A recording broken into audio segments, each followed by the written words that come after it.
Isang mapagpalang biyernes ng hapon po sa inyong lahat mga kapatid, and welcome back to your favorite noontime show every Friday.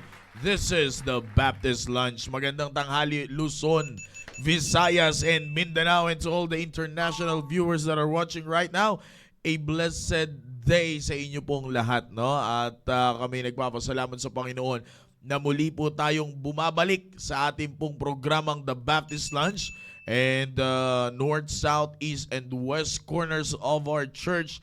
A blessed Friday afternoon po sa inyo lahat. At ganoon din sa mga kapatiran po natin na sumusubaybay sa kanilang mga trabaho, sa kanilang opisina, eskwelahan. Magandang tanghali po sa inyo. And siyempre, today is Friday sa lahat ng mga tatay. Magandang tanghali po sa inyo lahat. Maybe yung iba sa inyo ay papunta pa lang sa inyong mga trabaho, at yung iba po sa inyo ay pabalik pa lang galing trabaho.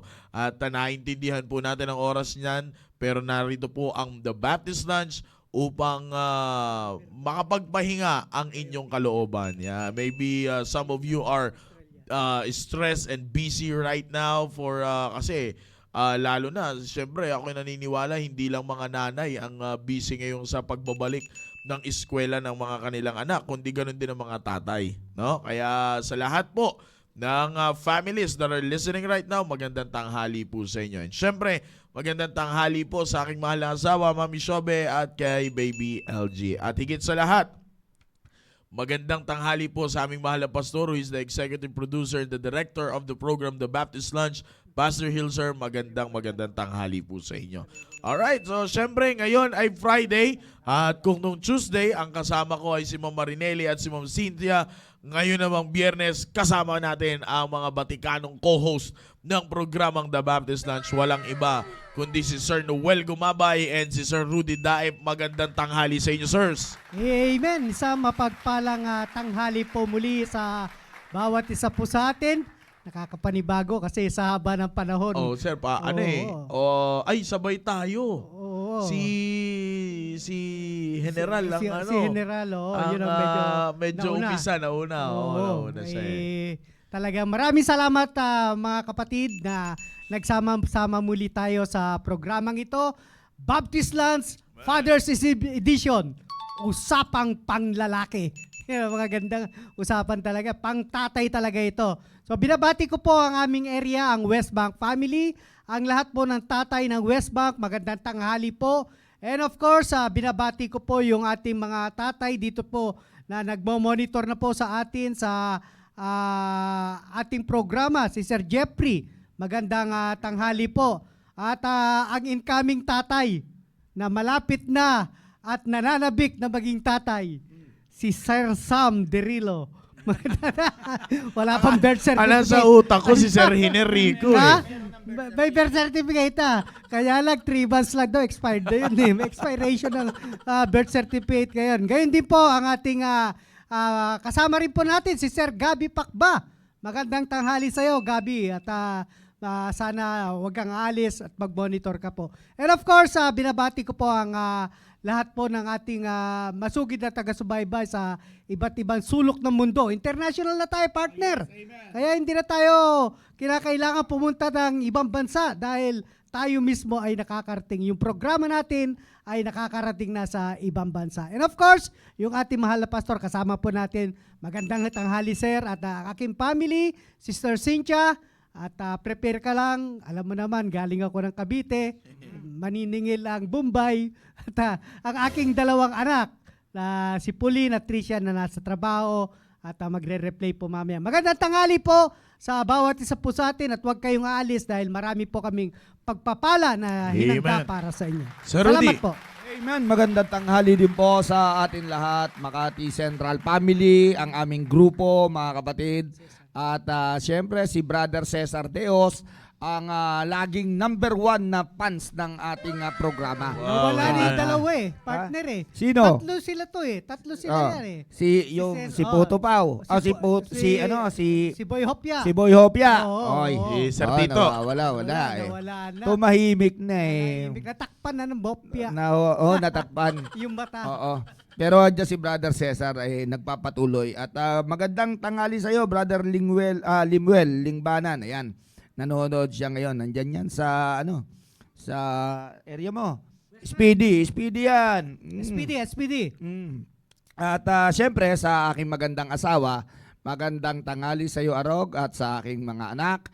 Nakita ko kanina doon si Aaron at saka si Brother Emil. Kaya magandang tanghali sa inyo at sa lahat ng mga tatay na nandyan sa kanya-kanya mga tahanan at maging sa mga nasa trabaho na nakatutok sa atin ay magandang tanghali at wag po kayong aalis sapagkat may pagpapala po na inanda para sa inyo. Yung Amen, amen. Medyo dragging yung sound natin. Gusto ko yung sound natin kanina nung opening niya. Medyo okay ako doon yung sound nung opening natin. Yan. Alright, so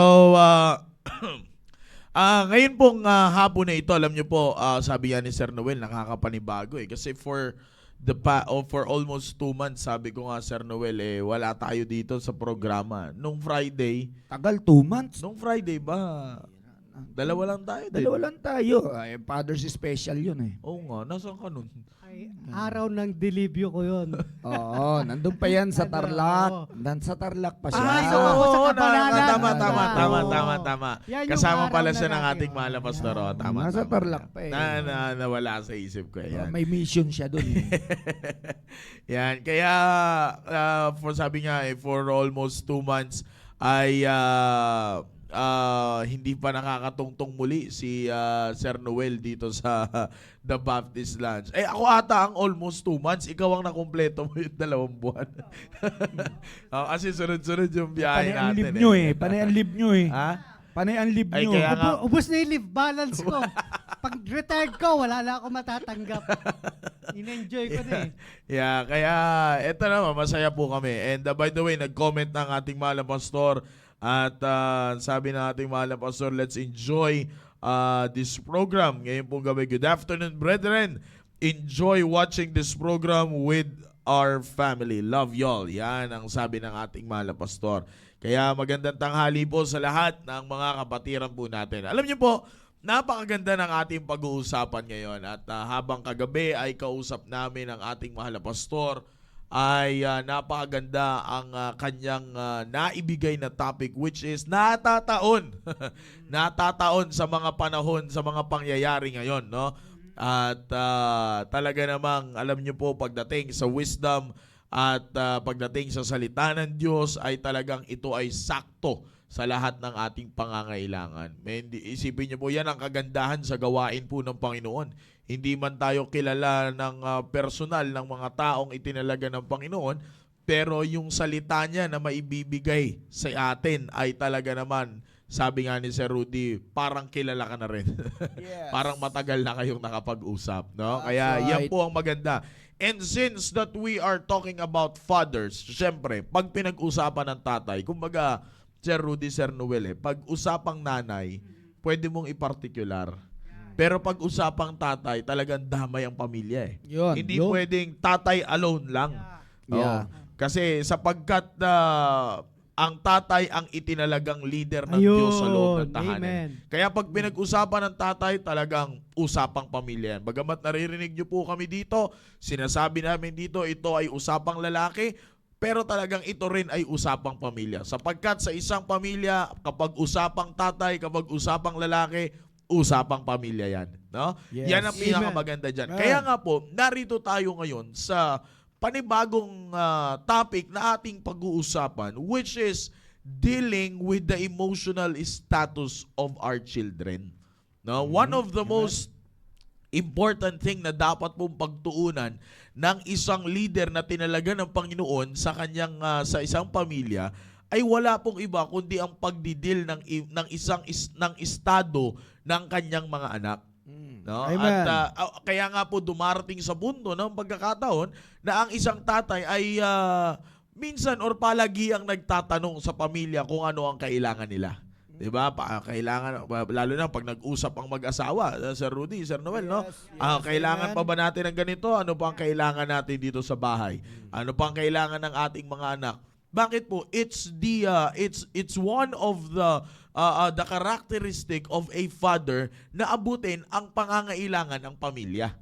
No? Amen. Pero alam niyo po ba mga kapatid, sa panahon ngayon, at salamat sa Panginoon, katulad nga po ng sinabi ko sa inyo, salamat sa Panginoon na meron tayong Diyos na binibigyan po niya ng wisdom ang ating mahal na pastor para makita ng bawat tatay, ng bawat leader ng tahanan, kung ano pa yung pinaka-importante, isa sa mga importante na dapat ma-deal ng isang leader ng tahanan. No po, minsan, totoo nga naman na naaabot ang pangangailangan material, financial, physical, pero alam niyo po ba, yung spiritual, kailangan ding maabot yan. Dahil pag naabot mo ang spiritual na kalagayan ng bawat miyembro ng pamilya, to be particular to your children, pag naabot mo yan, madidil mo ang isa sa pinakamalalang problema ngayon ng mga anak, walang iba kundi ang emosyonal na kalagayan. Amen. Dahil Amen. alam niyo po ba ngayon, mga kapatid, pambira, manood ka lang ng mga bagay-bagay dito sa mga gadgets, ay talagang tatamaan ang emosyonal mo, ang emosyon mo. Yun ang gusto ng ng mundo eh. Tatamaan ang emosyon mo. Kaya nga, napakagandang isipin, mga kapatid, na pagdating sa gantong klaseng pagkakataon, dapat po nating mabigyan ito ng pansin. Diyan siya? Yeah, at kaya ito po ang pinakamaganda na pag-usapan po natin ngayon. Dealing with the emotional status of our children. Kaya nga ngayong hapon pinagpala tayo dahil sa pasimula sa pag-intro ng topic na ito ay wala pong iba, kasama natin ang ating mahal na pastor. Pastor Hill, magandang tanghali po sa inyo, Pastor Hill. Magandang tanghali sa inyo lahat, mga kapatid. Klarado ba ako? Klarado? Yes sir, yes sir. Clear po. Kasi medyo nandito ako sa dito kami sa liblib na lugar dito sa church building. At pangkasalukuyan naghahanap pa ako ng magandang pwesto ng aking cellphone. Yeah, anyways. Alam nyo, magandang pasimula ito ng ating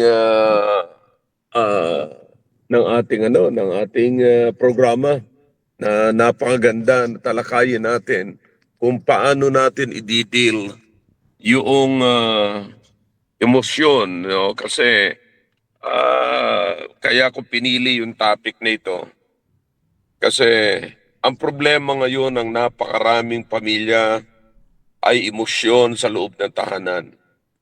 Kapag ka ang emotion ang siyang nanguna sa loob ng tahanan, hindi ho natin alam, makakaala natin, maganda ito sa buhay ng mga anak natin, pero pansamantala na nare-relieve yung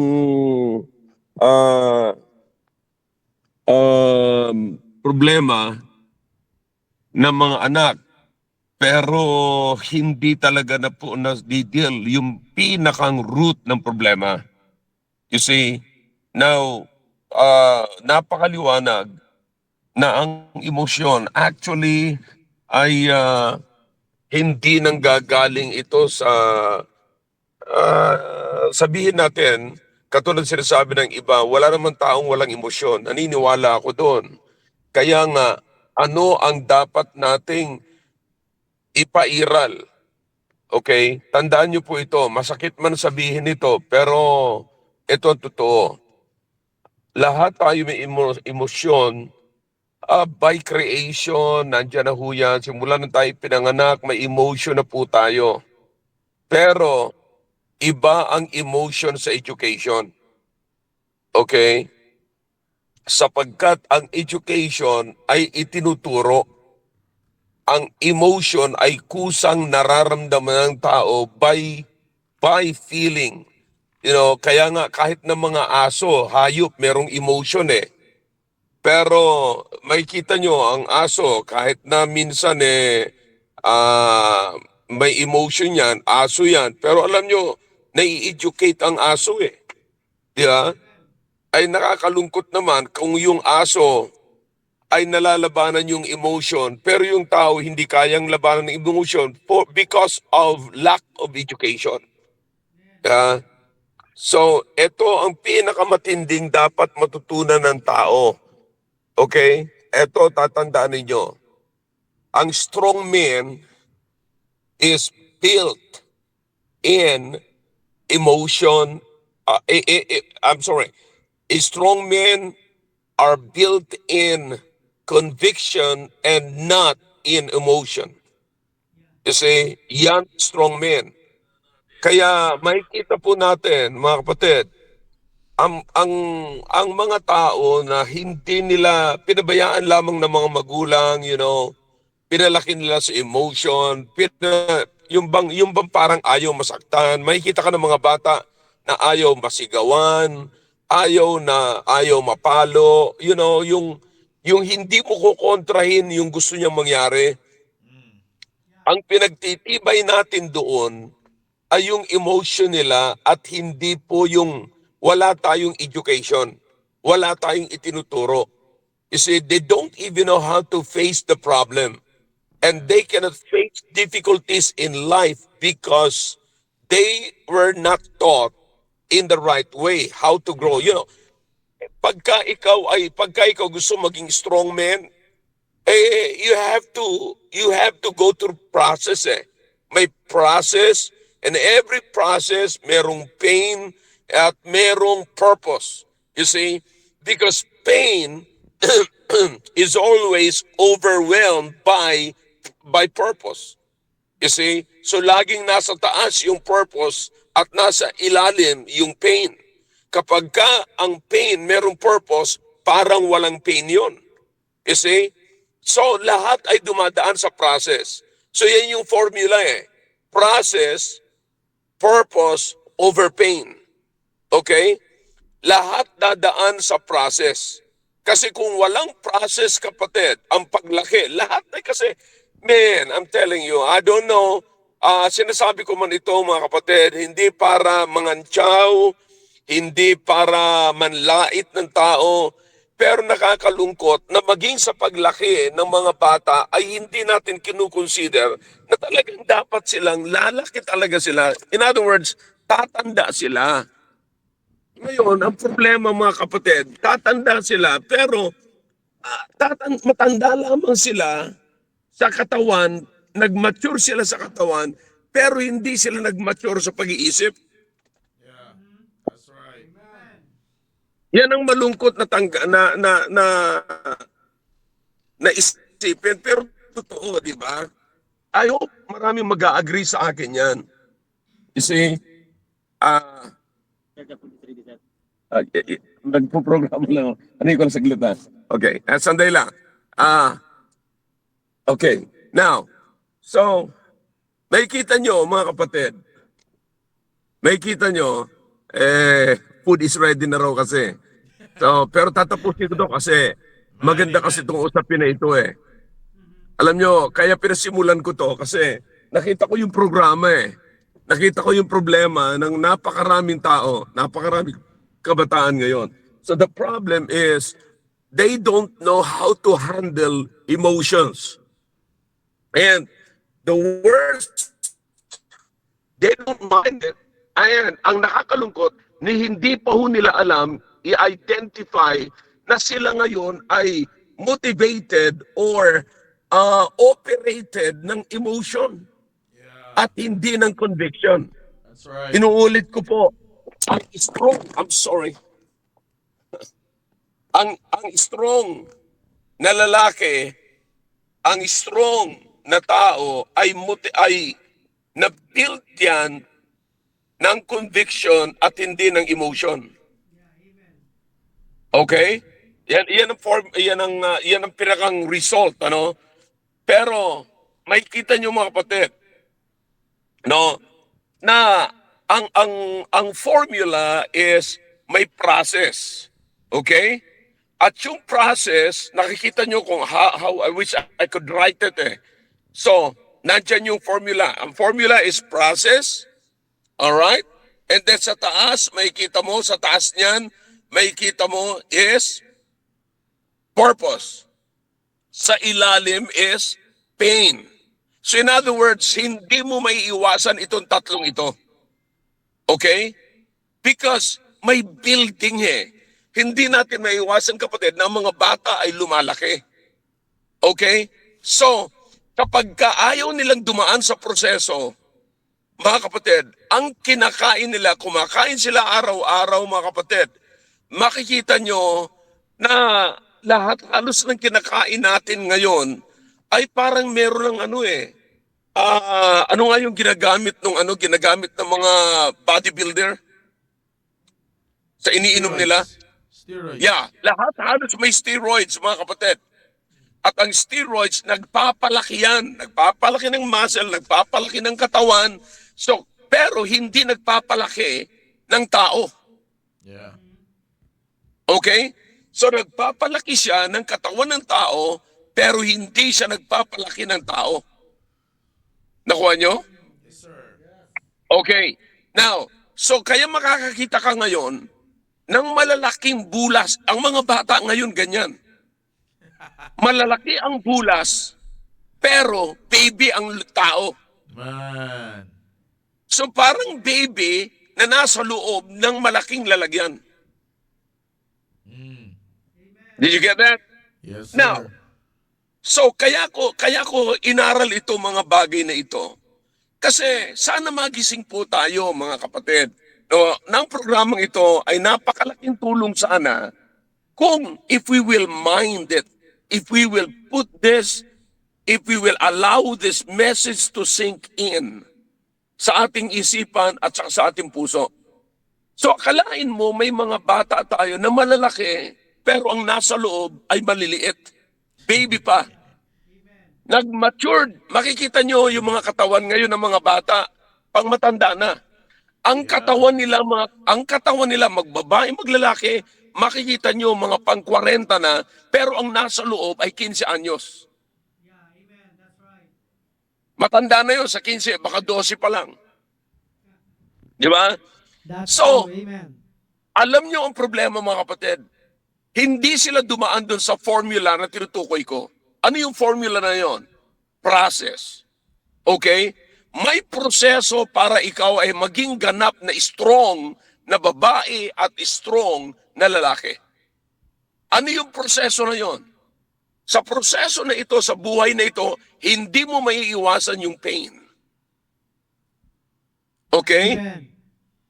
If you do not know how to handle pain, I'm telling you, pag hindi mo kaya yan, i-handle, darating talaga ang mga kabataan ngayon na akala mo ang titibay, ang lalaki, ang tatanda sa katawan nila, parang akala mo talaga ang dami nalang pinagdaanan sa buhay, pero makikita mo, sa huling pagkakataon, magpapakamatay.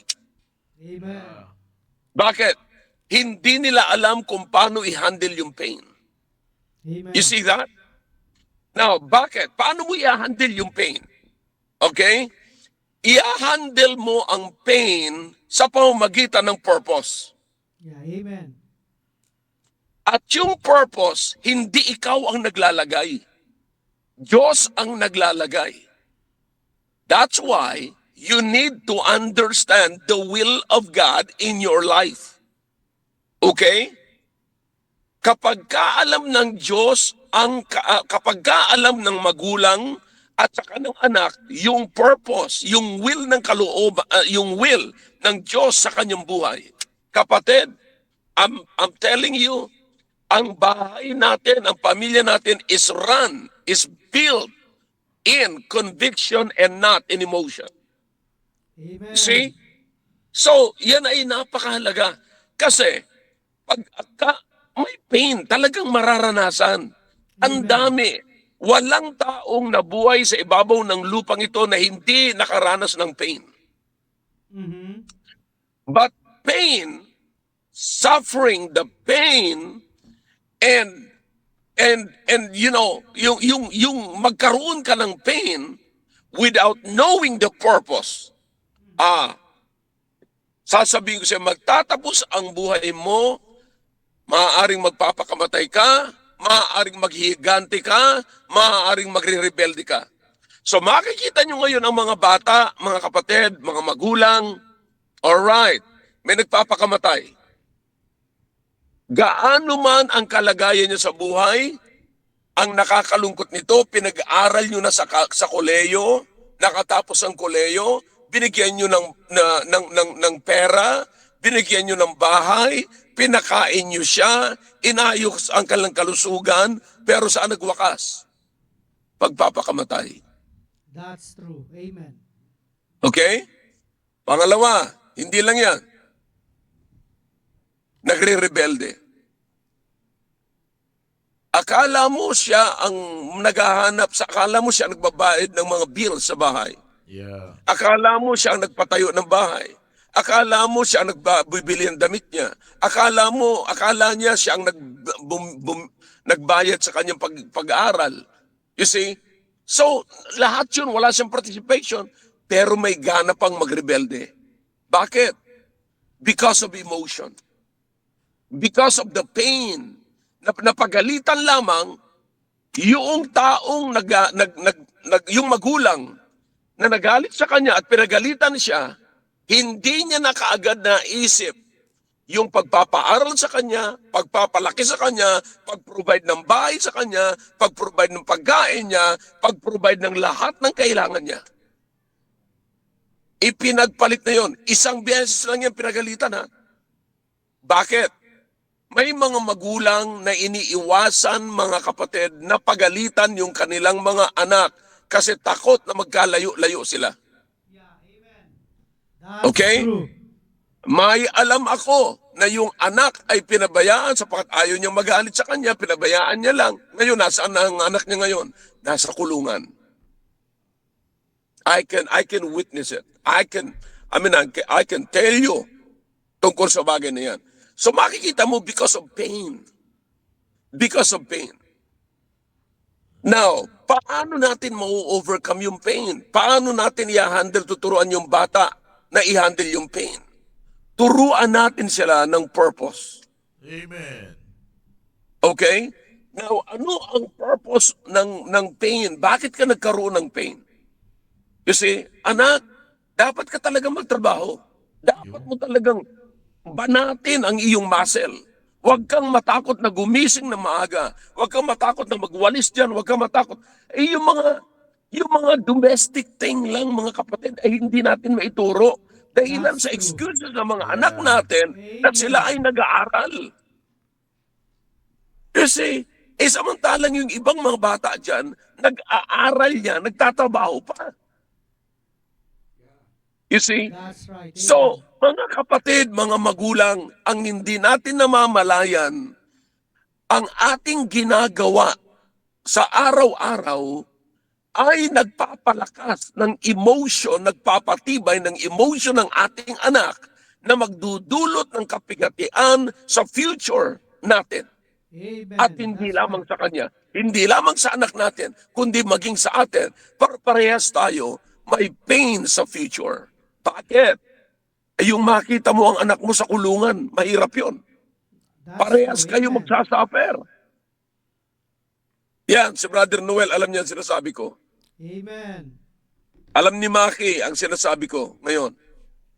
Okay? Yung makita mo ang iyong anak na nasa kabaong dahilan sa nagpakamatay, Mhm. hindi maganda mga kapatid na sight yun. That's Hindi right. magandang tanawin yun. Okay?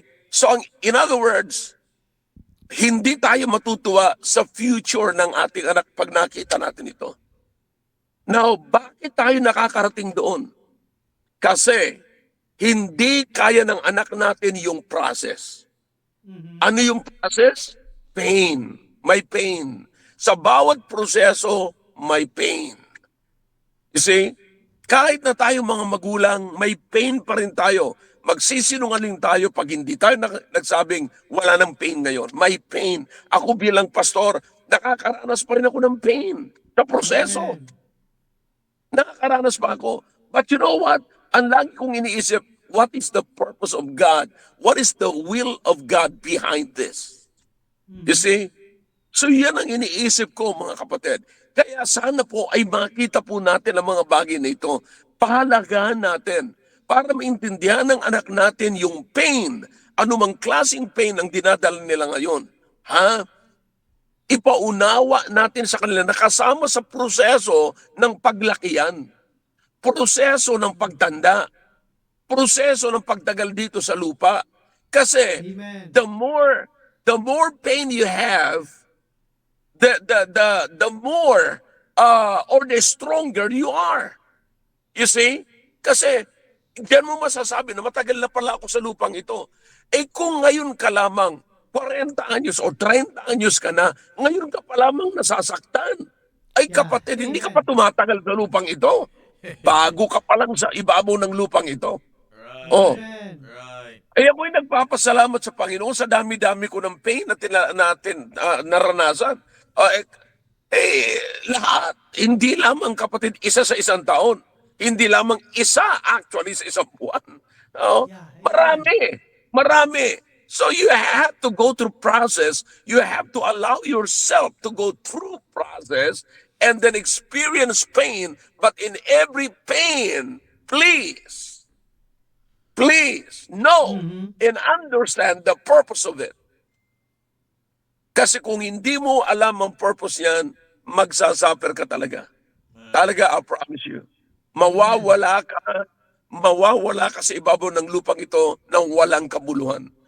That's Kapatid, right. mga young people, kung gusto nyong mamatay na may kabuluhan, unawain niyo yung formula na ito na sinasabi ko sa inyo. Okay? Huwag kang tumanda na wala man lamang kayong tinandaan. Yeah. Yeah. That's true. Amen. Pinakamaganda kung tumatanda kayo, at least may pinagkatandaan man lamang kayo. Hindi kayo dapat maduwag sa pain. Sapagkat ang kailangan nyo pag natutuwag kayo sa pain, dapat maunawaan nyo yung purpose. Yeah.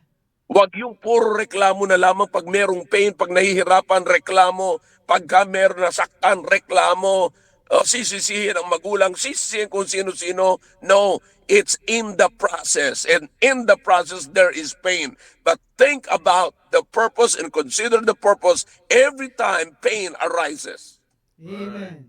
Okay? Every time na ang pain mag-arise, kapatid, isipin mo lagi, anong purpose ng Panginoon? Anong kalooban ng Panginoon dito? Okay? So, without understanding the purpose, without considering the purpose of the pain, you will end your life sa hindi maganda. Okay? Amen. Alright. So, mga kapatid, kaya sinasabi ko sa inyo mga magulang, ilagay natin to, i-deal natin yung emotion ng mga anak natin. Yan ang problema ngayon. You see, batang-bata pa sila nai-inlove na hindi nila alam kung paano, bakit sila na-inlove, na hindi nila alam eh. Yeah, Alam lang nila yung mga ibig-ibig na yan dahil lang dyan sa gadget na yan. Pero saan nagwawakas yung mga ganyan? Amen. Oh, tingnan yung mga nawala na simbahan, mga kapatid ngayon. Dahilan lang dyan. Puro love. Love sa kapwa, Amen. love sa pera, love sa fame. Ganon. It's all about love. You see? So, ang tanong ko, kung yung bang minamahal mo na sinacrifice mo ang para sa Panginoon at ang Panginoon mismo, worth it ba? Na-sacrifice mo yung gawain ng Panginoon dahil lang sinasabi mong love na yan. So why is that? Bakit may mga nangyayaring ganyan? Because of emotion. Kaya mga kapatid, tulungan natin ang mga anak natin, maging tayong mga magulang. Huwag nating paboran, huwag nating kampihan ang ating mga anak pagdating sa bagay na ito. Sapagkat Amen. ito ang magdudulot ng sakit, ng grabing sakit sa mga anak natin at saka sa atin. Siyempre, anak natin yan. Pag nasaktan yung anak natin, hindi po pwedeng hindi tayo masasaktan. That's right. Pag napahiya yung anak natin, hindi pwedeng hindi tayo mapapahiya. Mapapahiya pa rin tayo. Okay? Alright, so deal with it now. Deal with it. Huwag nang patagal. Pag may nakita kayo mga kapatid na it's not biblical, it's not in the Bible, it's not a part of education. By the way, tandaan nyo, ang emotion without education will end up in a wrong destination. Amen. Tandaan nyo yan. Kinakailang i-educate natin ang mga bata para hindi sila mag-imot-imot. Yan ang problema dyan. Iimot-imot, reklamo ng reklamo. Kasi pinabayaan ng magulang. Akalain mo, sino yung magsasabing pinabayaan ng magulang? 16 anyos, 18 anyos. Nakarating ng 18 anyos, pinabayaan ng magulang. Buisit na yan. Ha? So, Yeah, that's right. Amen. makikita nyo mga kapatid, hindi tama, hindi tama. Right. Okay? So tayo mga magulang, mag-isip tayo mga kapatid. Iba tayo. Nasa CBBC-CSI. Iba tayo. Man. Oh, let the word of God mold us to be strong pagdating sa bagay na yan. Amen. Okay? Kaya habang bata pa, huwag natin paintulutan kahit baby pa yan. Huwag niyong paintulutan, bula-bulahin ng kung ano-ano. Turuan talaga, turuan. Okay? Alright. So nawa po ay natulungan kayo. Papaubaya ko na sa inyo the rest of the time. Kasi alam mo naman dito kanina sinusundo na ako eh. Oh. Baka magutom yung mga kasama ko eh. Sabi ni Lolo Pugs po, may sumusundo na rin daw sa kanya dito para kumain. Sana all. Kaya may trabaho pa kayo. Eh alam nyo naman, kayo mga disweldo, ako wala eh. Amen. Man. Trabaho muna kayo. Amen. Thank you po, Pastor Hill. Salamat po sa napakagandang introduction dito po sa ating topic all about dealing with the emotional status of our children. Amen. Thank you po, Sana Pastor Hill. natulungan kayong lahat. Natulungan tayong lahat, mga kapatid. Amen, amen. Yeah, amen. That's true. Thank you, sir. Thank you po. At praying po sa success. Tune in lang ako. Mag-tune in ako. Hindi ako alis. Yes, sir. Okay po. Thank you po. Alright. So, alam niyo po mga kapatid, napakaganda po nung sinabi ni Pastor. No? At it is one of the best thing that a lot of fathers should, and not, sabi ko nga kanina sa Rudy, Sir Noel, pag usapang tatay, usapang pamilya eh. So, what I'm saying right now is, yung sinabi po ng ating mahal na pastor, is all about the job of the parents na. Di ba? Bilang isang magulang, Amen. as you deal the emotional state of your children, kailangan mong gampanan ang iyong trabaho. Kaya nga napakaganda po nung sinabi ng ating mahal na pastor. Teach them the process. Alam niyo, isa po yun sa kanina ko pa, talagang nag-catch sa akin doon sa mga sinabi ng ating mahal na pastor. Teach them the process. Kasi, they will not, kahit saan naman pong parte, di ba, Sir Noel, Sir Rudy, ilagay mo itong pagkakataon na ito, na hindi mo may enjoy ang resulta kapag hindi mo na-enjoy ang proseso. Tama yan. diba? Tama yan. Diba? Pero Amen. but if you enjoy and if you learn the process, you will enjoy the results. That's right. Diba? Amen. Kaya nga napakaganda po nun dahil ngayon nga sir sa totoo lang pambihira alam ko na ito ay mga simula pa lang, hindi pa ito no yung since sa pinag-uusapan natin ng emotional state. Kung meron mang magandang halimbawa na sa paglabas ng emotional nilang kalagayan ay yung mga baby. Di ba? Amen. Ay talaga Amen. naman pag umiyak yan, talagang kala mo inaapi, pinapalitan lang naman ng damit. That's Diba? right. Amen. Todo. Pero makikita nyo po, if we will not deal on it, sabi nga ng ating mahal na pastor, fathers and sa mga families na nakikinig po ngayon, if you will not deal on it, nakakalungkot Sir Noel, Sir Rudy, na ang ending ng mga kabataan ngayon ay ganun. Totoo Kunin yan. yung tipong ang lakas na nilang ng loob na magdesisyon na kunin na nila ang kanilang sariling buhay. May gusto po kayong idagdag Sir Rudy, Sir Noel doon sa nabanggit ng ating mahal na pastor? Sige po, go ahead po. Yes sir, maraming salamat Sir Maki. At alam niyo po, napakaganda po yung ating usapin ngayon sa ating programang ito dahil ito po ngayon yung kumbaga ito po yung uso. Ano po? Yung uso, yung problema ng ating mga kabataan. At alam nyo, katulad nga sinabi po ni Sir Maki kanina na nakapakabilis na lamang na magkaroon ng desisyon yung mga kabataan sa ngayon na gumawa ng desisyon na hindi nila nalalaman yung kanilang destinasyon. Kaya nga po, alam niyo po, ako po personally bilang isang tatay, labis-labis ang pasasalamat ko dahil kasama ko po ang ating simbahan sa pagdidisiplina po ng aking mga anak. Ano po? At alam niyo po, hindi pa naman tapos ang Panginoon sa aking dalawang anak. Pero ang labis ko pong pinasasalamatan nung nag-testimony Sir Rudy, Sir Yeah. Maki, si Sister Tricia nung Father's Day. Ano po? Yeah. Na sinasabi niya at pinapaliwanag ko talaga kung ano ang magiging resulta kapag ikaw ay gumawa ng desisyon na hindi mo ipinanalangin. Lalong-lalo na kapag hindi mo ikinonsulta sa iyong mga magulang. Katulad sa amin. Of course, wala naman akong ibang panghahawakan na prinsipyo kundi prinsipyo din ng ating mahal na pastor. Na sabi ng ating mahal na pastor, kapag hindi mo ako sinama sa panimula, ay wag mo akong aasahan na sasamahan kita sa dulo. At yun po yung aking sinasabi sa aking dalawang anak. At salamat sa Panginoon na si Pauline, 26 na, no? 26 o 25. Si Tricia, 24. Ako po'y nagpapasalamat sa Panginoon na hindi po sila naging pabigat sa ating mahal na pastor. At sabi nga ni Tricia, ni kailanman ay hindi siya na-engage sa untimely relationship. Amen. At ako po, patunay po ako sa sinasabi niya at pinatutuhanan ko pa yan. Yeah. Kasama po si Pauline.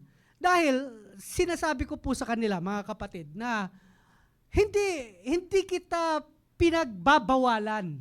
No? Hindi kita pinagbabawalan, pero ito yung gusto kong mangyari sa'yo. Na kapag sumaway ka pag sumaway ka sa amin ni Sister Cynthia, ay of course, hindi ka magiging blessing sa amin. At hindi rin kami magiging blessing sa iyo. Kaya kung gusto mo na maghiwalay tayo ng maaga, kaysa sa maghiwalay tayo ng tatagal pa, ay kapag ayaw mo sa gobyerno ko, ay malaya kang lumabas sa pintuan ng aming bahay. At hindi tayo magkaaway. Mamuhay ka ng sarili mong buhay, maghanap buhay ka, at kumain ka ayon sa iyong pinagpawisan. Magbayad ka ng bill ayon sa iyong pinagtrabahuhan.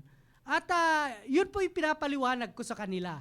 At talagang, alam niyo po, isa sa sinabi po ni Sister Tricia na kapag sinabi ko, gagawin ko. Alam niyo po mga kapatid, yun po yung minsan na nagkakaroon po tayo ng pagbabago ng kaisipan. Lalong-lalo na kapag iniyak-iyakan na tayo ng ating mga anak. Na alam natin na sa kanilang ginagawa, kapahamakan ang dulo. Pero nakikita natin mga kapatid na kumbaga, pinagbibigyan natin, inuunawa natin yung kanilang pagkakamali. Kasi maliit pa lang naman eh.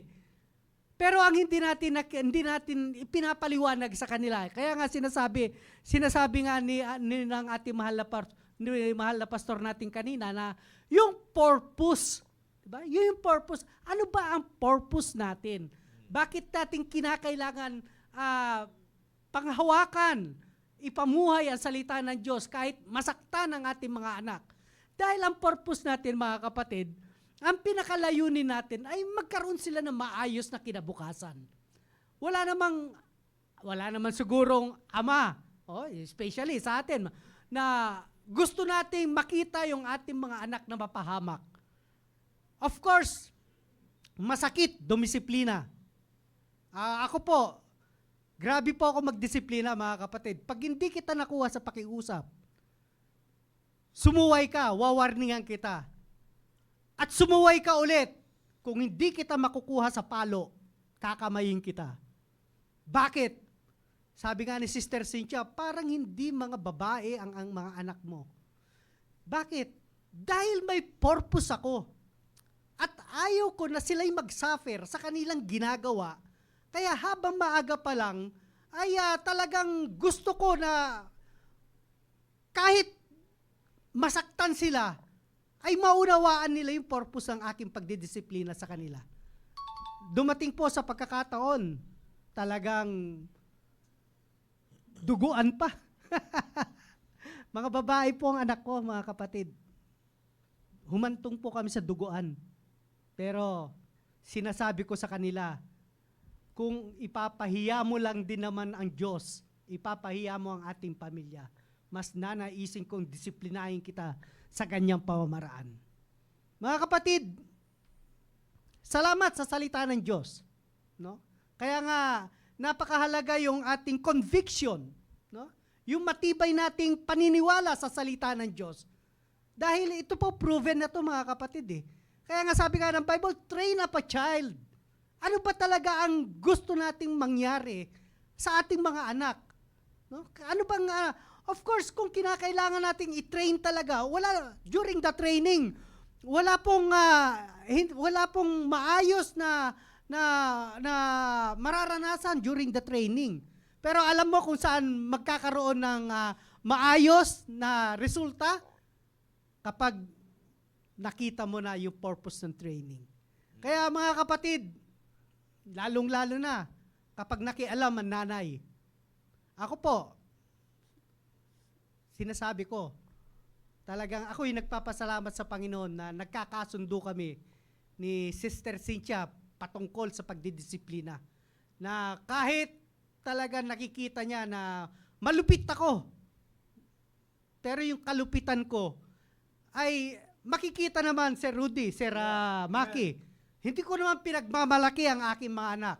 Pero biyaya lang ng Panginoon yan, mga kapatid. Biyaya lang ng Panginoon yan. Kaya nga sabi ko, kung gusto nyo maging blessing kay pastor, huwag na kayong magpasaway. Huwag nyong gayahin ang mga kabataan na nakikita mo nyo sa kapaligiran. Kung nais nyo magkaroon kayo ng maayos na destinasyon. Kaya, alam nyo mga kapatid, lahat tayo nakaranas ng disiplina. Yung sinasabi nga ni pastor na hindi salita ang dumidisiplina sa atin. Talagang kung ano ang mahawakan ng ating mga ninuno, ng ating mga lolo, talagang yun yung ihahataw sa'yo para magkaroon ka lang ng maayos na disiplina sa buhay. Kaya alam nyo, mga kapatid, busog na busog tayo rito sa edukasyon ng salita ng Diyos.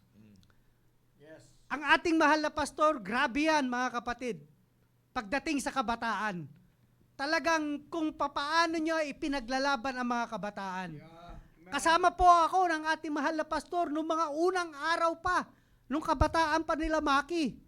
No? Amen. Na ang mga kabataan dito, mga kapatid, nagtatago pa sa dilim. Pero alam nyo po mga kapatid, ako po personal na makakapagsabi po sa inyo, ano po ang nakapagtabas sa mga problema ng mga kabataan dito sa simbahan? Hindi ka maniwala mga kapatid. Dito pa sa simbahan nagkakaroon ng mga ganyang kalagayan ang mga kabataan. Kung ano yung practice sa labas mga kapatid, dito mo matatagpuan yan sa simbahan nung araw. Pero salamat na lang sa Panginoon na ang ating mahal na pastor ay hindi nagsawa na mangaral patungkol sa maayos na kinabukasan ng mga kabataan. Amen. Kaya mga kapwa-kuama ng tahanan, kasama natin ang ating simbahan, kasama natin ang ating mahal na pastor sa pagdidisiplina ng ating mga anak. Pero mga kapatid, wag naman ninyong ipagkatiwala kay pastor at sa church yung pagdidisiplina sa inyong mga anak. Kundi simulan natin mga kapatid, mga kapwa-kuama ng tahanan, simulan natin sa loob ng tahanan natin. Kasi kapag hindi nila, kapag walang disiplina ang ating mga anak, lalabas yan na walang hiya sa kalsada. At ipapahiya ka niyan. Kaya sa bahay pa lang, kung ano ang dapat tabasin, tabasin. no? At tulong-tulong po tayo mga kapwa ko ama ng tahanan. At wag po tayong mapagod na disiplinahin ang ating mga anak habang nasa puder pa sila natin. Disiplinahin natin at least kapag sila'y lumagay na sa kalagayan natin, maalala nila yung ating mga ginagawa. Kasi hindi naman tayo permanente rito, no? Maghiwa-hiwalay din naman tayo. Pero, mga kapatid, yung prinsipyo ng salita ng Diyos na ina-apply mo sa kanila, yan ang mananatili. At yung salita ng Diyos na siya naririnig nila na sa ating mahal na pastor at ifina-follow up natin sa loob ng ating tahanan, yan ang magdadala sa kanila sa maayos na destinasyon kapag binantayan natin ang ating mga anak ayon sa nais nating mangyari sa kanilang buhay. Maraming salamat, Sir Maki. Sir Rudy. Amen. Thank you, Sir Noel. Napakaganda na sinabi mo. Napagdiinan mo yung disiplina. At talagang napakahalaga, mga tatay, mga magulang, na talagang hindi natin pwedeng iisantabi yung disiplina. Ang disiplina ay another level po yan ng pagtuturo sa ating pamilya o sa ating mga anak. Pero tandaan natin, mga kapatid, na yung emosyon ay wala pong puwang dapat sa atin, lalong-lalo na sa paggawa ng tama. Amen? Kasi kung mapapansin natin, mga kapatid, dito nga sa Bible ay nagtuturo na ang sabi diyan, he that hath no rule over his own spirit is like a city that is broken down and without walls. So kung mapapansin natin yung rule dito ay makikita natin na ito ay self-control. Magkakaroon lamang ang isang tao ng self-control kung ito ay merong prinsipyo na natutunan niya na. Amen? Kaya nga ipinapasok, sabi ni Pastor, napakahalaga ng education kaysa sa emosyon. Amen? Kasi yung emosyon ay talagang, yun yung feelings na magdadala sa'yo na kung saan ilulugmok ka nun lalo na when you are in pain. Pero kung ikaw ay educated na tao at alam mo kung ano yung tama, ma-overcome mo yung pain sa pamamagitan ng education, sa pamamagitan ng prinsipyo ng salita ng Diyos. Amen. Sa madaling salita, wala namang, sa bawat pain na nararanasan natin, may purpose. Sabi nga ni Pastor, may purpose. Kaya nga kung alam natin yung purpose na yon, ay hindi na pain ang dulot po noon sa atin. Kundi madali nating matanggap sapagkat it is also an education na matututo ka sa bagay na yon. Right. Matututo ka dun Kung nagkamali ka, bantayan mo. Nagkamali ka sa pagdesisyon mo, sa ginawa mong yon, nagdulot sa iyo ng pain. Kung hindi mo na iwasan at nangyari yon. Pero tanda mo, matututo ka doon. Doon ka sana magtatanda. Sabi nga, yung experience na nangyari sa iyo, yun na yun. Minsan aral na yun para wag mo nang ulitin. Para matandaan mo na sa ganung bagay. Kaya nga, napakahalaga mga tatay. Ito po, mga tatay, napakahalaga. Na yung fellowship sa loob ng tahanan ay wag nating aalisin. Yung mga bagay na yon. Bakit ka mo? Kasi pangit sa isang bata kapag kumuha pa sila ng ibang kausap, ibig sabihin, kung kukuha pa sila ng ibang kasama at makapagtanong at doon nila ipararamdam yung kanilang damdamin, ay siguradong maling payo ang kanilang makukuha. Amen. Not unless sa iyo magsasabi yan, ay siguradong mapapayuhan mo ng maayos. Kaya nga, maraming anak ang ilag sa kanilang magulang at ayaw magsalita, ayaw magsabi ng totoo. Bakit? Merong kasing gap, merong hindi maayos na relasyon silang mag-ama. Kaya naglilihim yung bata. Pero kung naipadama natin sa ating mga anak, na tayo yung kanilang magulang, at tayo bilang tatay, wala tayong intensyon na masama, kundi upang ipabuti o mapabuti ang kanilang buhay, ay talagang magtitiwala sila sa atin. Kaya nga masasabi ko, noong bata ka pa anak, sabi ko, bakit nung bata ka pa anak, nagtitiwala ka sa akin? Bakit ngayon kung kailang graduate ka na, naglilihim ka na sa akin? Napansin nyo po ba yun?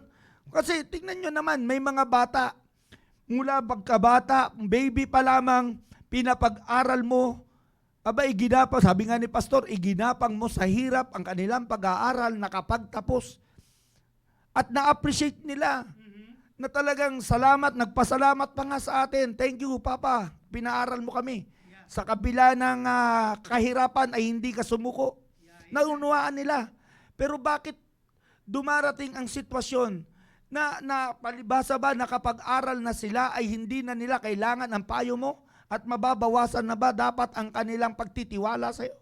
Kaya nga sabi ko, kung nagtiwala ka sa akin ng 20 years, dagdagan mo pa ang tiwala mo dahil hanggang ngayon, ganun pa rin ang purpose ko sa iyo bilang tatay mo. Gusto ko pa rin magtagumpay ka. Kaya sumunod ka lang. Kaya mas maganda lagi mga tatay na i-develop natin yung good communication sa loob ng tahanan. Sapagkat sa pamamagitan ng good communication, nadidevelop din yung ating relationship sa isa't isa. Ano po? Kaya kung nadidevelop ang communication at yung relasyon ng mga mag-ama at ng mga anak, hindi maglilihim ang ating anak. At kung sila ay nasa pain, sasabihin nila sa iyo kasi ikaw yung tatay na alam nila na talagang masasandalan ka. Hindi ka magigiba. Alam nila na bagamat sila in pain, alam nila na makaya mong pawiin yung hirap nila eh. Kasi meron kang sasabihin.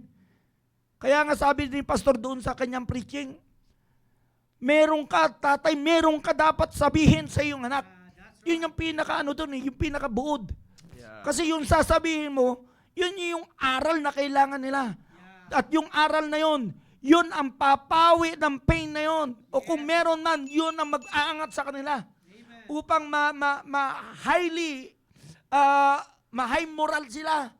Upang sa ganun, yung kanilang pagbaba ng kanilang self-esteem ay may taas naman. Mga kapatid, yun yung pinakakailangan eh. Pero kung hindi natin gagampanan yung ating pagiging tatay, as I have said, kukuha ang ating anak sa iba ng ibang kausap. At ang pangit nito, kung yung ginaya niya ay yung kuri-kuriyan na kanyang napanood. Yun ang masaklap nito, nag-emote-emote.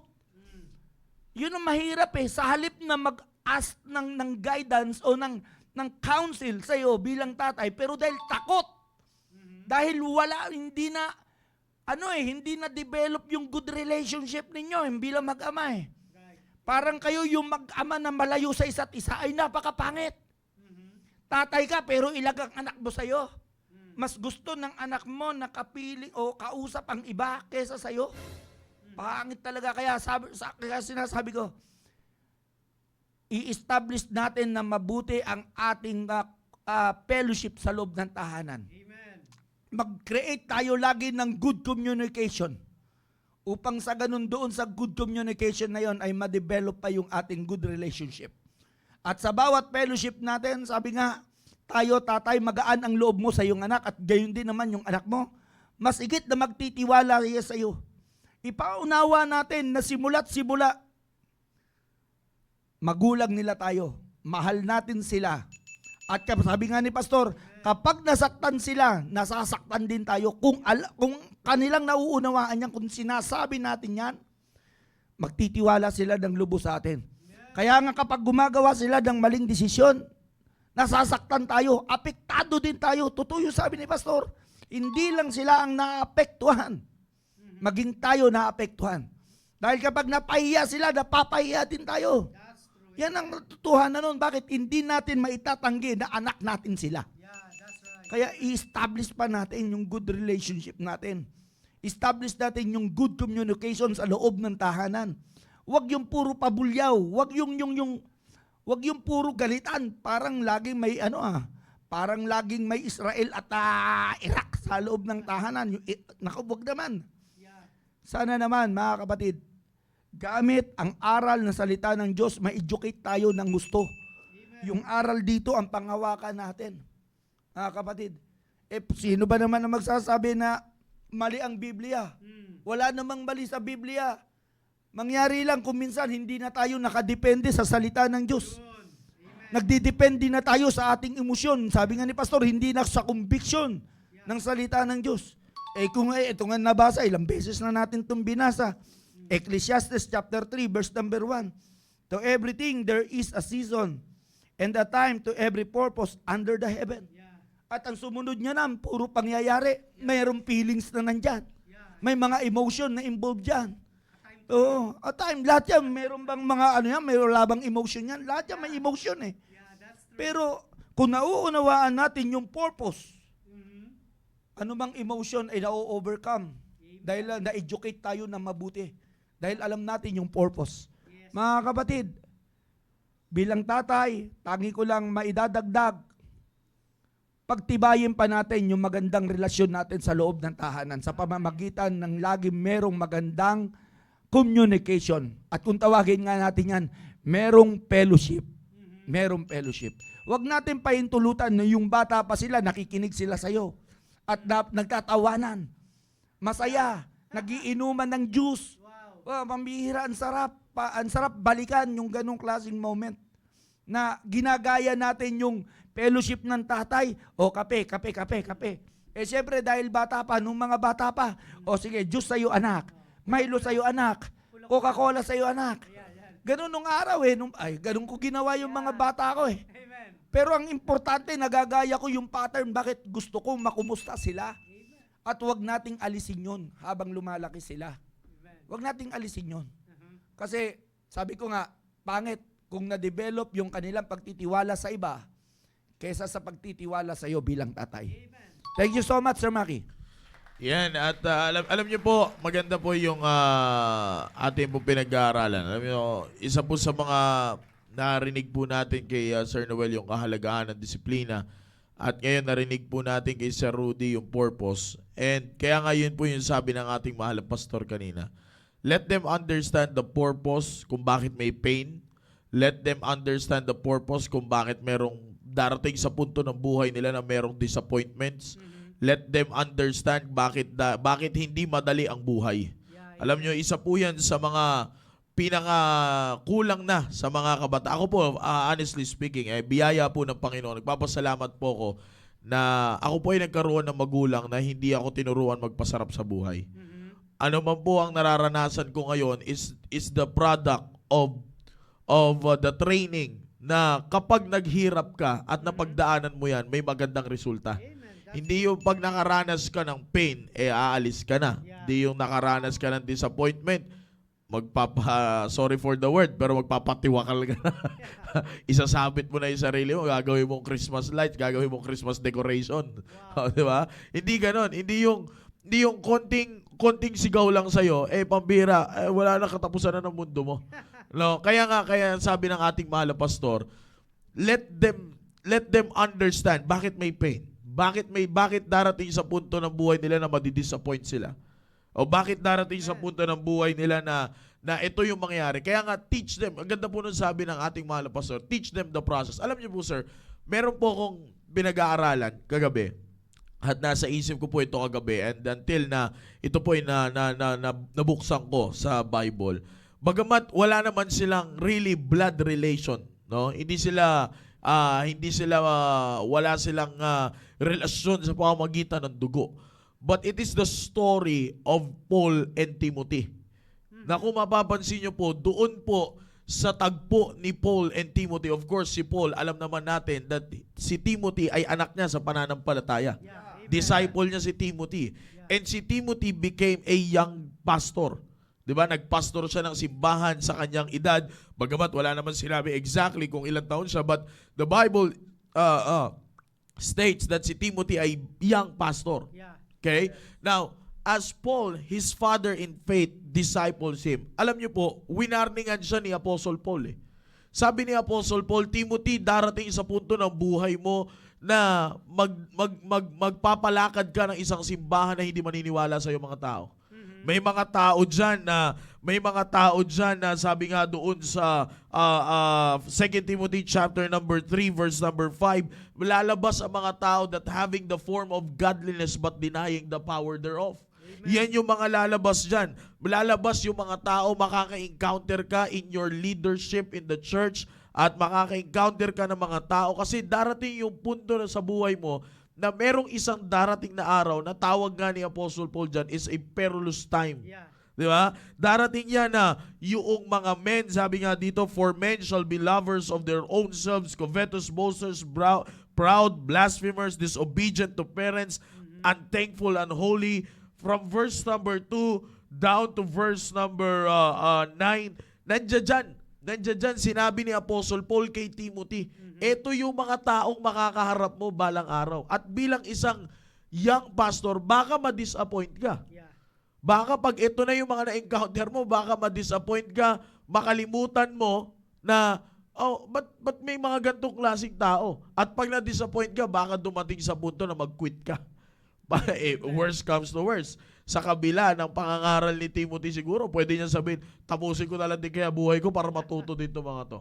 Pero pansin niyo po, after that the sinabi ni Apostle Paul kung anong klaseng mga tao yun, ito yung sinabi niya in verse number 10. But thou hast fully known my doctrine, manner of life, purpose, faith, long-suffering, charity, patience. Diba? Lahat yan, sabi ni Apostle Paul, alam mo yan kung anong meron ako. Kaya nga makikita nyo, yung pagtuturo, alam nyo sa storya po ni Apostle Paul at ni Timothy bilang tatay at anak sa pananampalataya. Sabi ko nga, hindi naman sila blood related. Pero nakikita nyo po, yung kung paano tinuruan ni Apostle Paul si Timothy pagdating sa kahirapan. Yeah. Timothy, hindi ibig sabihin pag naka-encounter ka ng gantong tao, magpapatiwakal ka na. Yeah. Ngayon, pambira, mabuli ka lang sa eskwelahan, ang naiisip agad ng mga kabataan, take his own life, take her own life. Masigawan ka lang ng ganito, you should take. Pero makikita nyo po kung paano in-address ni Paul as father in the faith ni Timothy. Si Timothy na, Timothy, pag may na ganyan ka naka-encounter, alam mo kung ano yung pinaniwalaan ko. Amen. Alam mo kung anong purpose meron ako. Kaya ngayon, itinuturo ko sa'yo. Ito yung purpose, bakit ka nilagay dyan ng Panginoon. For them to teach. Kaya nga, di ba, sabi po ni Apostle Paul dito sa isang letter niya sa 1 kay Timothy, take heed to thyself. After niya, tinuruan niya, sabi niya kay Timothy, let no man despise the youth, but be thou an example of the believers. And then in verse number 13, till I come, give attendance to reading, exhortation to doctrine. Verse number 14, neglect not the gift that is in thee, which was given thee by the prophecy. And then verse number 15, meditate upon these things. Sabi ni Apostle Paul, Timothy, seryosohin mo itong mga bagay na ito. Give thyself wholly to them.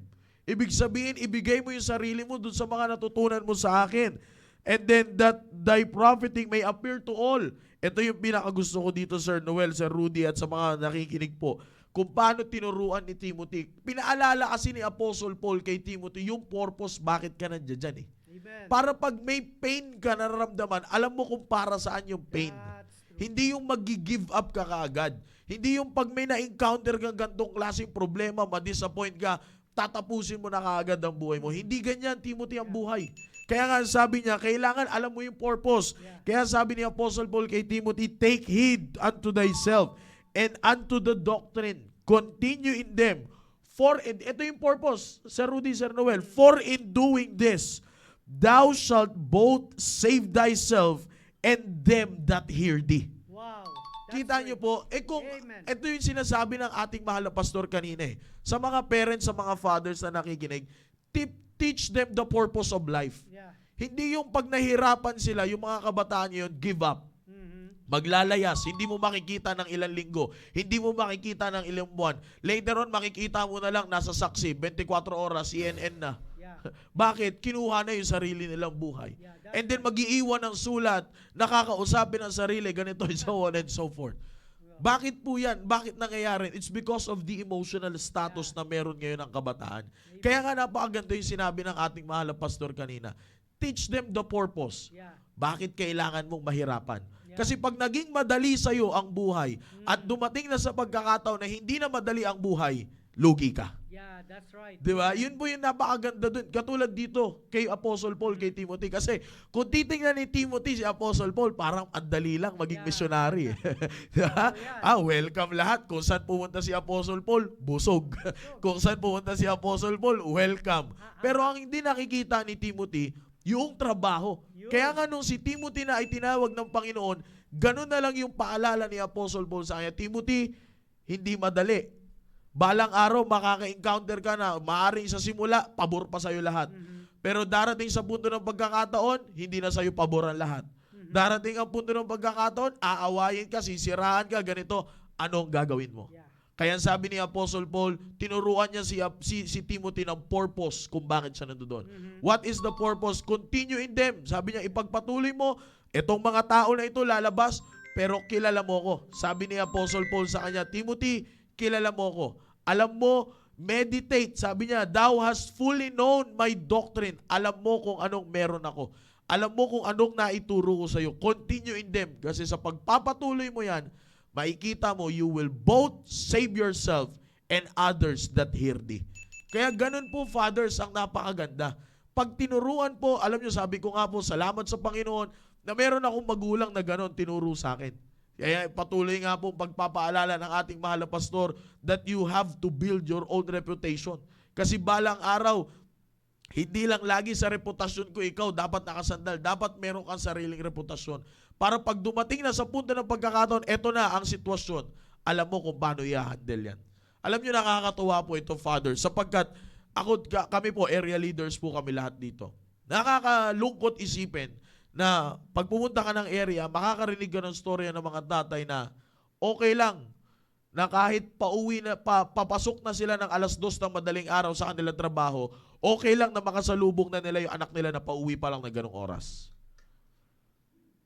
Nakakalungkot po isipin pag ganyan na nababalitaan mo sa area. Pupunta ka sa area, makakausap ka ng isang tatay na ang sagot sa'yo, pinapabayaan ko na nga lang yung mga yan, sir. Ganun na lang ang sagot sa'yo, Sir Rudy, Sir Noel. Nakakalungkot isipin. Kaya nga, ang mangyayari, kapag ang isang tatay ngayon, na i-correct niya na, dumating na sa pagkakataon na correction na ang ibibigay niya doon sa anak na halos kasabay na ng uwi sa pagpasok niya sa trabaho, ano gagawin na ng bata? Wala na. Kukunin niya na sarili niyang buhay. Bakit? Keso, hinadlangan siya, pinigilan siya. But, kung sabi nga ng ating mahal na pastor, kung matuturuan natin ng mga anak natin ng purpose of life, the process para sa ganyang klaseng bagay, anong gagawin? Sabi nga, matutulad sila kay Timothy. They will be able to save themselves. And in future, kapag nagkapamilya sila, as their children hear those things, masisave din nila yung pamilya nila. Ay, napakaganda mo. Pastor Hill, sir, meron pa po kayo, sir, gustong i-add, sir? Yeah. At maganda yung topic na ito. It's just the introduction, no? At ako'y naniniwala na meron pa tayong maidadagdag dito sa darating na pa. Huwag niyo kakalimutan, mga kapatid, yung formula, okay? Parang ganyan yan eh.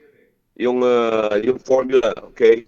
This is the process, and then pain or purpose over the pain. Okay, nasa baba.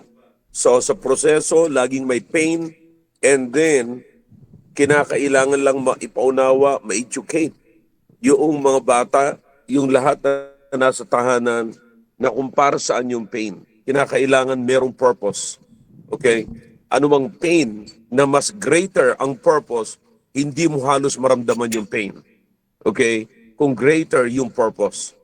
Pero kapag pinaliwala natin yung pain, inilagay natin sa ilalim yan, at pinatungan natin ng pain, yung purpose, so mababaliktad yan. Kaya maraming napupunta sa pagpapatiwakal, rebellion, and imot-imot dahilan sa bagay na yon. Reklamo sa mga magulang. So, makikita nyo, kinakailangang i-deal na natin to kaagad, no? Kasi sa nakikita natin ngayon, dumarami na ang mga nasasaktan ng mga bata, nasasaktan ng mga magulang dahilan sa maling pagdidil ng emotion. Tandaan nyo, the best way to deal emotion is education. Wala nang iba. Wala nang ibang paraan. No? Kapag hindi mo na-educate ang tao, yung emotion, hindi mo na kinakailangan ng education for the emotion eh. Yung emotion nandiyan na lagi yan. Okay? Habang tumatagal ka, sabi ko nga sa inyo, pati aso may emotion eh. Pero makikita nyo, may mga aso na ini-educate. Kaya nga, yung mga aso, kahit na medyo iimot-imot siya, gaganon-ganon siya. Pag sinabi ng master niya, okay, sit down, nauupo yan, tumatahimik yan. You see? So, bakit yung aso napapatahimik pero yung tao hindi? You see? So, alin dyan ang mas stronger? So, mga kapatid, it depends on who educate them and how we deal our emotion. You see? So again, the way to deal with emotion is through education, at huwag niyo kakalimutan yung formula. Okay? Yung formula, process, pain, and then purpose. Yung purpose nasa ibabaw over the pain. Okay? Kaya wag natin kakalimutan pagka ang mga bata as they grow, meron tayong tinatawag na growing pain. You see? Hindi mawawala yan. Minsan nga, sinasabi ko sa inyo, yung ahas, nakikita niyo yung ahas, para lumaki siya, kinakailangan lumabas siya doon sa balat niya na maliit siya. You see, yung balat ng ahas na maliit, kinakailangan matanggal yon para lumaki yung ahas. At para matanggal naman, yung balat na yon, kinakailangan ibunggo-bunggo ng ahas sa hard na bagay, maaring bato, kahoy, yung kanyang nguso, diyan nagsisimula yan yung kanyang ulo, ibubunggo-bunggo niya sa hard na bagay para pumutok. Pag pumutok yung balat, tapos papasok na naman siya uli sa makitid na butas para maipit yung balat niya, para maiwan yung balat niya. You see? So mahapdi yun, mga kapatid, mahapdi. Kaya nga matapang ang ahas pagdating sa bagay na yun kasi very sensitive siya. Bakit siya sensitive? Kasi masakit yung katawan niya kasi natanggal yung balat na maliit niya. Pero kung hindi matatanggal yung balat niya, hindi siya lalaki. Mananatili lamang siya maliit. So ang tawag doon ay growing pain. Ganon din naman sa atin. In the process of life, lagi nating mararanasan yung pain. Pero sabi ko nga sa inyo, if you understand the purpose of the pain, pain is nothing. You see? Di ba may kasabihan tayo na no pain, no gain? So in other words, the more pain we have, the more gain we have. Ganun lang yan. Napakasimple. So, dapat maraming makaunawa nito. Kasi para maiwasan natin, imagine, may mga bata, tira mo ha, para lamang makatch yung attention ng magulang niya or para maramdaman kung anong dapat niyang iparamdam, kinakailangan niyang saktan yung sarili niya, maghiwa-hiwa dito. Hiwa-hiwa. So makikita ka ngayon ng mga bata, siguro kahit sa churches meron ng ganyan May mga bata, babae, lalaki, may mga hiwa-hiwa yan sa braso. You see? Now, sinasaktan nila ang sarili nila. Ang tanong ko sa kanila, anong purpose nila? Bakit nila sinasaktan yung ganon? Isa lang ang gumagawa niya sa Bible yung demon possess. Yeah. You see, yung gathering. Di ba? So, pero, mga kapatid, makita mo, pagka na-touch naman yung emotion ng nanay, sasamahan ngayon yung emotion ng bata. Kasi sunaunawaan nyo, kaya minsan nakakalungkot man, I hope marami nakikinig sa atin ito ngayon. Nakakalungkot man na yung nanay na gumagawa ng matino, dahilan sa pakikirabay niya sa emotion ng anak niya, gagawa na rin siya ng hindi matino. Di ba? Kasi ganun ang mangyayari. So nakakita ka na ba ng mga nanay na nagsusuko ng buhay na aalis siya sa gawain ng Panginoon dahil lamang sa pagsama niya sa emotion ng kanyang anak? Di ba? So grabe, nakakalungkot yung ganun. So marami na akong nasaksiyan na ganyan ng mga magulang, mga anak, nakikwit sila sa ministry, nakikwit sila sa ginagawa nila sa Panginoon. Kung tutusin mga kapatid, katulad nito, ang psychology, tinuturuan tayo ng psychology na pagka gumawa ang anak natin ng mabuti, dapat silang i-reward. Okay? Now, walang ganon. Normal na lamang na ang bata ay kinakailangan gumawa ng tama. You see? Sapagkat ang bata, ang pinaka-reward sa paggawa ng mabuti ng bata ay yung future niya na maayos. Kasi gumawa siya ng mabuti ngayon, at ang future niya magiging mabuti dahil lang sa itinuro sa kanya. You see, paano natin dinil? Paano siya nakagawa ng mabuti? Alright? Lahat ng emotion, okay? Baka hindi nyo naunawaan. na pati katamaran ay bunga yan ng emotion. Yeah? Katamaran, bunga yan ng emotion. You see, pagka tinuruan mo yung anak na magtrabaho, nagreklamo at nag-iimot-imot, naiimot-imot talaga yun. Nag-i-emotion yan. Move by emotion yan. You see? So kinakailangan, i-educate mo yan. So paano natin i-deal yung emotion? By education. I-deal mo sa pamagitan ng pagsasabi natin, alright, ang isang tao, sabi ng Biblia, na gustong kumain ay magtrabaho. Yung ayaw kumain ay huwag naman trabaho. Pero karamihan ng mga anak natin, hindi natin pinagtatrabaho kasi naaawa tayo. You see? So emotion ang umiiral. Okay? Emotion ang umiiral. So paano natin mawala yun? Education.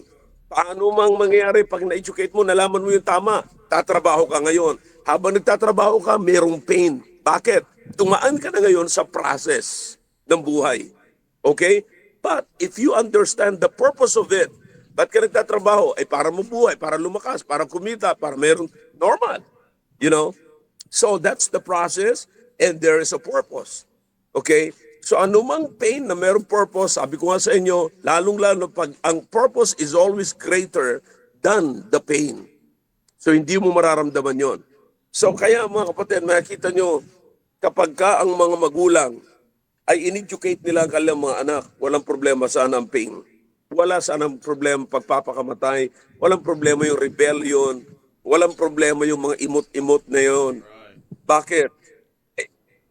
Kasi nga, meron tayong purpose na unawaan natin yung purpose.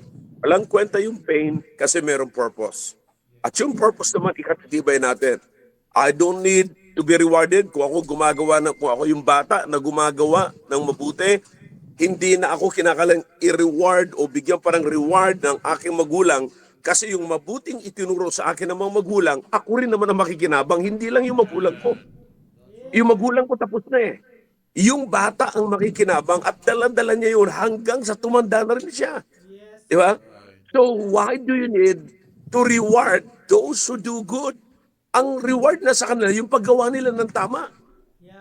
You see? Ngayon, ano yung trabaho natin doon? Ang trabaho natin yung itinuro, in-educate natin sila na gumawa ng tama. Ay ngayong gumawa na sila ng tama, di namumuhay na sila sa tama, di may reward na sila. Pag kinakalig, ibili pa ng ice cream yung mga tinamaan ng yan. Yeah? Kasi gumawa sila ng tama. Bibila pa sila ng damit, papangakuan pa ng mga gadget, o sige, bibilang kita lang ganito, basta't tumino ka lang. Abay, atawin mo na lang yan para tumino. Total, kanya rin naman pagtitino, hindi naman sa akin eh. Sasabihin nila, cruelty. No, that's not cruelty, that's reality. You see? That's reality. So, kaya kinakailangan, makita natin to, medyo lumalayo na masyado kasi tayo sa buhay eh. The only way sana para hindi tayo lumayo sa buhay, mga kapatid, is to stick to the Bible. Remember what the Bible says, all scripture is given by inspiration. In other words, God is with us. Kasama natin lagi ang Diyos. It's profitable for doctrine, for reproof, for correction. Di ba? Correction and instruction. Pag nag-correct ka, kasama mo ang Diyos. Pag nag-instruct ka, kasama mo ang Diyos. So, talagang sino ang hindi maayos? Di ba? At pagka naayos ang buhay nila, kanila yun, hindi atin. Bakit pa kinakalang i-reward? Pabayaran kita dahil sa ginawa kong mabuti sa'yo. Baliktad, akong bayaran mo kasi akong gumawa ng mabuti sa'yo. That's true. Amen. Di ba? Kaya tama yung sinasabi mo, Noel eh. Noong nakatapos sila, Tricia, tatanungin ka, anong regalo mo sa akin? Kasi nakatapos ako. Mali. Ako dapat regaluhan mo kasi napatapos kita. Blentong na, blektad pa mga isip ng mga tao ngayon. Dahilan sa kawalan ng edukasyon nila sa salita ng Diyos. See? So it's all about psychology. No, if you have the theology, you don't need psychology. What the people need is theology and not psychology. Okay?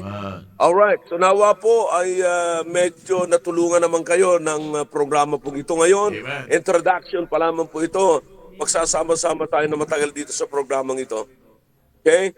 All right, back to you. Thank you, sir. Amen. Amen. Napakagandang usapin, mga kapatid, no? Kaya sa lahat po, no? Sa lahat ng mga tatay diyan at sa lahat ng mga parents, we are praying that you will tune into this program sapagkat alam niyo po, Sir Noel, Sir Rudy at sa mga nakikinig po ngayon, ito po ngayon ay nagiging palasak na sa panahon natin ngayon itong pangyayari na ito. That parang yung pain ay hindi na parte ng buhay. Yan ang pinaka nakakalungkot na bahagi po sa buhay ng mga, lalo na sa mga kabataan po ngayon. Kaya tama yung sabi ni Pastor ang bilis na lang magrebelde. Because everything that they are doing right now ay for the price. Kumbaga may presyo na nabibili na ang kanilang ginagawa. Pero salamat sa Panginoon na meron tayong salita niya, simbahan, pastor at mga kapatiran na siyang nagpapaalala po sa atin. Yan, sabi nga ni Pastor, introduction pa lang to. No, sa mga susunod ay ako po ay naniniwala na marami pang matutulungan ito. Kaya kung meron po kayong kakilala na merong mga gantong klaseng problema sa kanilang pamilya, hindi masama na i-share po ninyo ang link at itag nyo sila upang ang hangarin naman ng programa po na ito ay hindi para mangundi na ng tao, kundi para makatulong sa tao. Yan po ang tatandaan nyo, mga kapatid, as long as na ang salita po ng Diyos, ang napag-aaralan po natin dito, tuloy-tuloy ang paglago natin bilang isang Kristiyano. Alright, so hanggang dyan po muna tayo. At salamat sa Panginoon na despite of the distance ay nakasama natin ang ating mahal na pastor sa programa po natin ngayong pong hapon po na ito. Kaya maraming salamat po.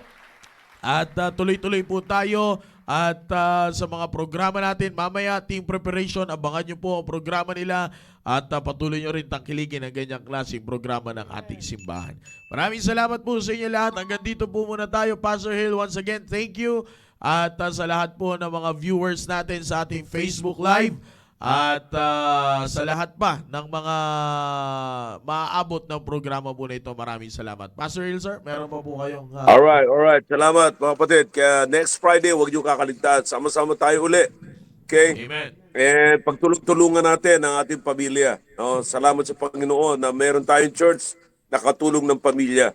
No? Amen. Amen. And ako'y naniniwala na sa mga programa, kasi kung mapapansin niyo, mga kapatid, ano mang ginagawa natin sa church, mayroon tayong mensahe, pero yung mensahe na naririnig natin is supported by the activities.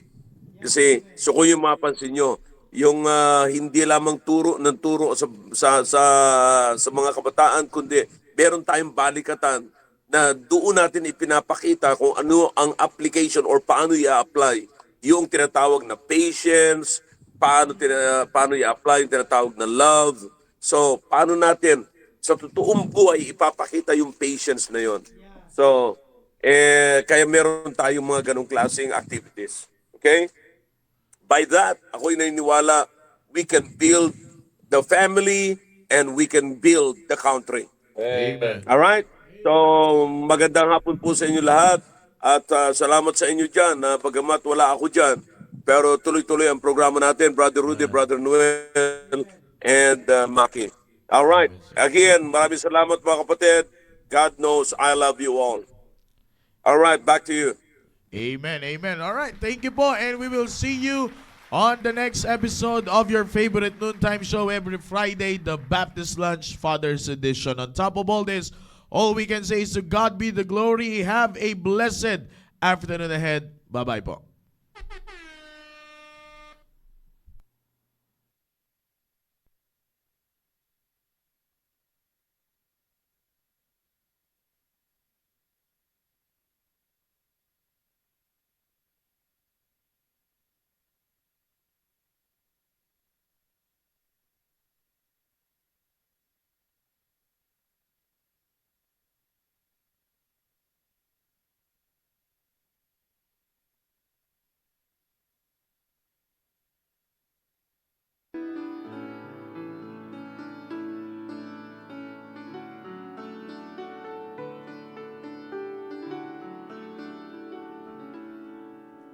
For what earthly reason the heavenly Father sent down his Son to suffer rejection and pay for crimes he had not done.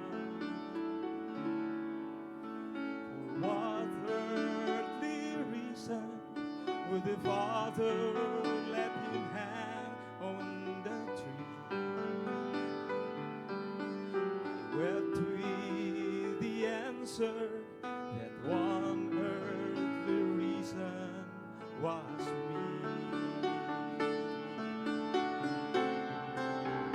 I was the reason that one earthly reason. I was the guilty. He was the sacrifice.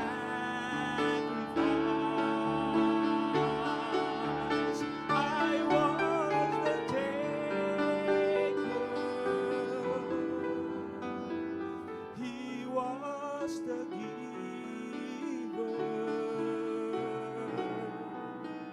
Dying while I go free. That one earthly reason was me.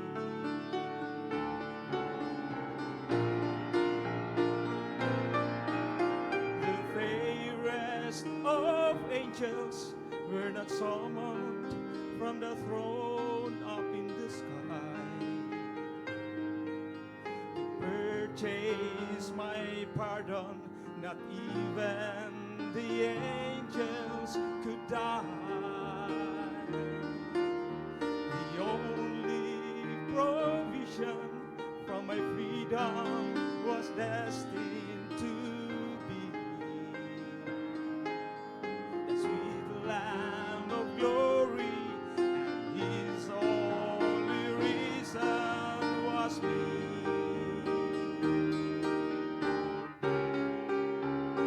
I was the reason that one earthly reason. I was the guilty. He was the sacrifice.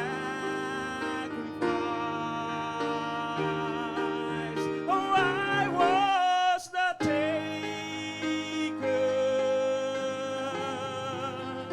He was the giver.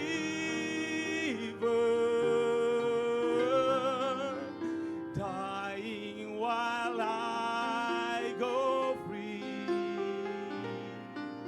That one earthly reason was me.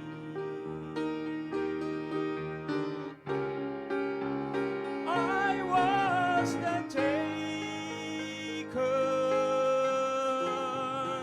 Lord Jesus was the giver. He died that I go free. That one earthly reason, his only reason. That one earthly reason was me.